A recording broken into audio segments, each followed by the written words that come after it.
Hello guys, welcome to my YouTube channel Tech for Us. Dengan saya Irfan Andika. Hari ini saya akan men-share cara setting AutoCAD untuk pemula atau beginners. Langsung saja ya, kita buka AutoCAD kita. Sebelumnya, jangan lupa like, comment, share, dan subscribe ya guys untuk video terbaru. Nah, ketika kalian sudah sampai di halaman home seperti ini, kalian harus membuat lembar kerja dengan cara bisa Ctrl plus N ya, akan langsung muncul halaman select template ya, atau kalian bisa dengan cara klik icon A kemudian pilih new. Nah, sama saja kok. Nah, setelah sampai di tahap ini, kalian harus memilih template-nya. Yang biasanya dipilih adalah Akadiso dan ANSI.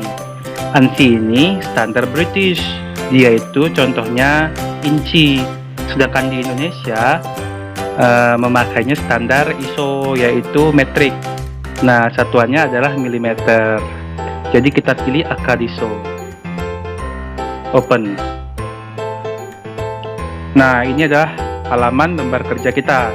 Ini adalah nama lembar kerja kita, drawing 1. Kalau mau nambahin lembar kerja bisa dengan klik plus ini, atau kita klik A kemudian new ya.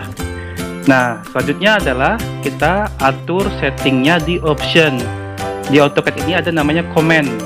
Command ini bisa menjadi shortcut kita untuk pergi ke pengaturan atau ke fitur lainnya. Yang pertama adalah option ya, dengan cara ketik OP. Nah, dia langsung memilih option ya, kemudian enter. Nah, setelah enter, pada halaman pertama kita atur di bagian display. Untuk display di bagian window elements ada color scheme. Ini adalah warna di bagian tab atas, ini dia. Di sini warnanya dark ya, hitam. Nah, di sini hanya ada dua pilihan warna, dark and light. Kita coba light.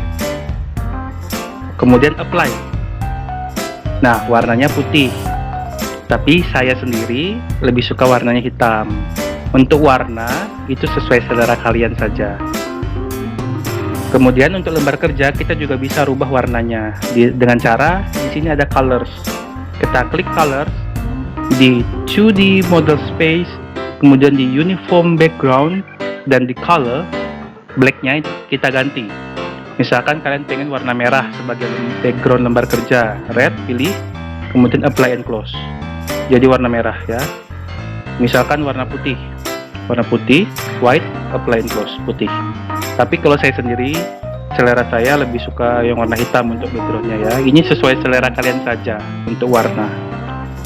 Setelah apply and close, kemudian kalian perhatikan di bagian crosshair size. Kemudian kalian perhatikan crosshair size di bagian sini. Ini adalah buntut dari kursor kalian. Sebagai contoh ini saya oke dulu ya. Nah, ini ketika saya gerakan kursor saya ada tanda plus ya di kursornya ya. Itu yang saya sebut buntut kursor. Ketika kita masuk option di bagian crosshair, di sini ukurannya 5. Saya coba ganti menjadi 50. Lalu kita lihat perbedaannya. 50, apply, dan oke. Menjadi lebih besar. Nah, sampai ke angka 100 ya. Kalau angka 100 dia memenuhi layar buntutnya. Saya merekomendasikan ini cukup 5 saja. Gitu, apply. Jadi setiap ada perubahan kita tekan apply ya. Kalau mau keluar dari jendela option, baru kita pilih OK. Setelah di display, kita masuk ke menu open and save. Di sini saya rekomendasikan teman-teman untuk save as-nya di AutoCAD 2007 ya, karena rata-rata orang Indonesia ini masih memakai AutoCAD 2007. Bahkan di proyek pun ada beberapa yang masih AutoCAD 2007. Sehingga ini untuk memudahkan kalian mengirimkan file ataupun kerjasama dengan teman kalian yang mempunyai AutoCAD di tahun 2007 ataupun di tahun AutoCAD kalian ke bawah. Misalkan kita AutoCAD 2017. Nah, kita save as-nya di AutoCAD 2007. Maka dari 2007 sampai 2017 itu dan seterusnya masih bisa membuka file yang kita buat seperti itu. Jadi perhatikan ya, ini kita pilih yang 2007. Mechanical 2007. Oke. Nah, setelah dari open and save, kita masuk ke plot and publish. Di plot and publish, di use as default output device, ini kalian pilih DWG to PDF ya. Jadi kalau misalkan kalian mau ngeprint di AutoCAD, kalian akan merubah format DWG kalian menjadi PDF terlebih dahulu. Ini sangat memudahkan kok nantinya. Kalian akan merasakannya sendiri. DWG to PDF. Kemudian di sistem, untuk laptop yang memiliki spek bagus ataupun juga PC yang bagus ya, graphic performance-nya kalian pastikan ini on untuk memperlancar kinerja AutoCAD kalian, seperti itu. Kemudian pilih OK. Nah, itu saja menurut saya ya. User preference, drafting, 3D modeling, selection dan semacamnya itu mengikuti default saja. Kalau sudah, kita pilih apply, kemudian pilih OK. Teman-teman, ini jendelanya saya kecilkan sedikit ya, tidak ada pengaruhnya kok. Kemudian kita akan men-setting unit dengan cara kita komen unit ya, UN. Nah, kita ketik UN kemudian enter. Nah, di bagian desimal, di bagian precision, biasanya itu untuk decimal precisionnya itu adalah 2 angka di belakang koma ya. Kecuali kalian mendesain untuk pengerjaan permesinan ya, biasanya itu kan perlu presisi banget. Jadi bisa aja di lebih dari 2 angka di belakang koma. Tapi rata-rata pada umumnya 2 angka di belakang koma. Untuk decimal degree, presisinya 0 benar, ini milimeter benar, internasional benar, kemudian kita pilih OK. Nah, untuk unit sudah kita atur. Kemudian kita atur lagi, yaitu adalah DIMST, yaitu dimension style. Nah, dimension style itu seperti ini teman-teman ya. Saya gambar garis.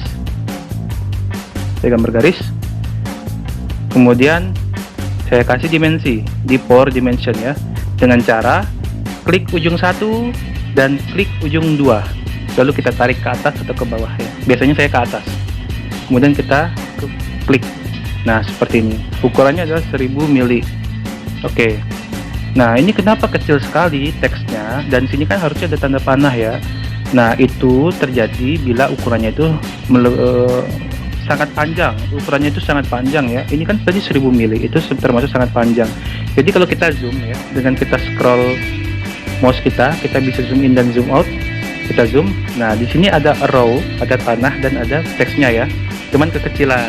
Nah, bagaimana cara mengatur itu? Kita ketik dim style untuk komennya, DIMSTY, kemudian enter, kemudian pilih modify. Nah, untuk line ini adalah garis dari panahnya.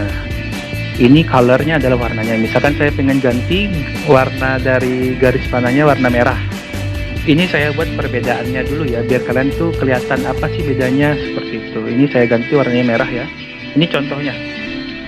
Kemudian di simbol and arrow ini bisa kita ganti ukuran panahnya. Misalkan kita kasih ukurannya 20. Oh, jangan terlalu besar, 15 saja. 15 seperti itu ya. Kita klik di sembarang tempat. Nah, besar ya. Kemudian untuk teks ini kita bisa ganti style teksnya, kemudian warnanya. Ini warnanya misalkan saya ganti menjadi biru.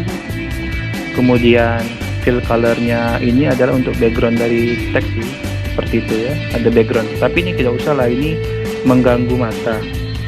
Nah, untuk ukuran dari teksnya ini kita bisa atur ya, misalkan kita samakan 15 juga. Nah, ini teman-teman ya, ini ukuran yang sudah kita atur, ini ukuran sebelumnya. Nah, untuk fit, primary unit, alternate unit, dan tolerance ini mengikuti saja. Jadi yang kita atur adalah line, simbol, arrow, dan text.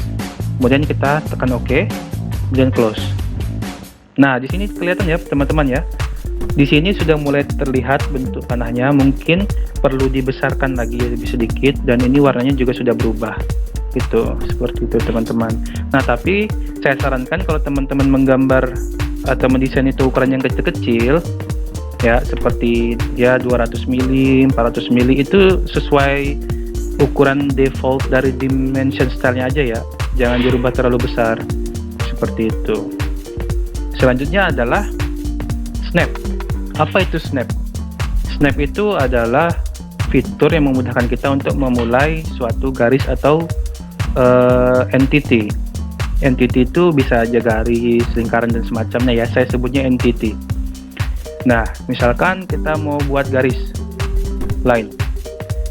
Nah, agar tepat di ujung dan menyambung dan tidak terpisah garisnya, tidak terputus, ketika saya dekatkan kursornya, dia ada kotak hijau, itu menandakan di end point atau di ujung dari garis yang sebelumnya. Kalau kita klik dan kita buat garis, klik, buat garis, kemudian escape. Nah, kita zoom in, dia bakal menyambung, tidak terputus, seperti itu teman-teman. Tapi kalau snapnya kita matikan, di sini matikan snap ya, di ujung kanan bawah, di bagian kotak ini kita klik sekali, nah dia mati.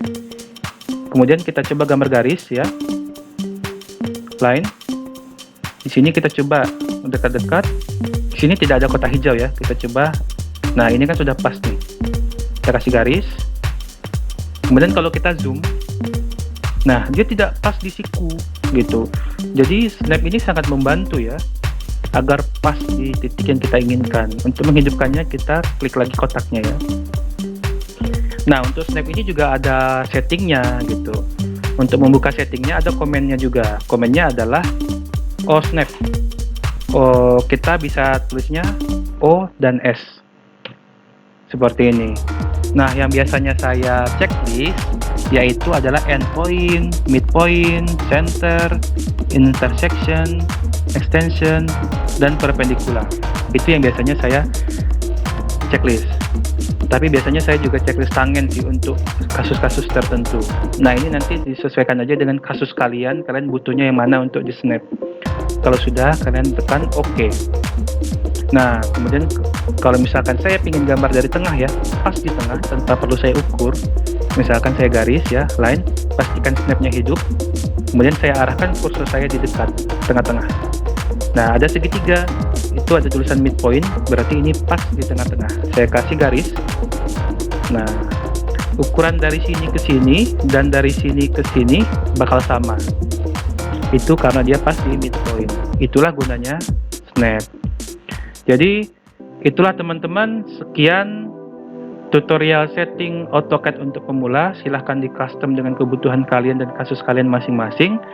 Jangan lupa like, comment, and subscribe. Dan bila ada masalah atau ingin ditanyakan, tinggalkan komen di bawah. Oke, terima kasih teman-teman.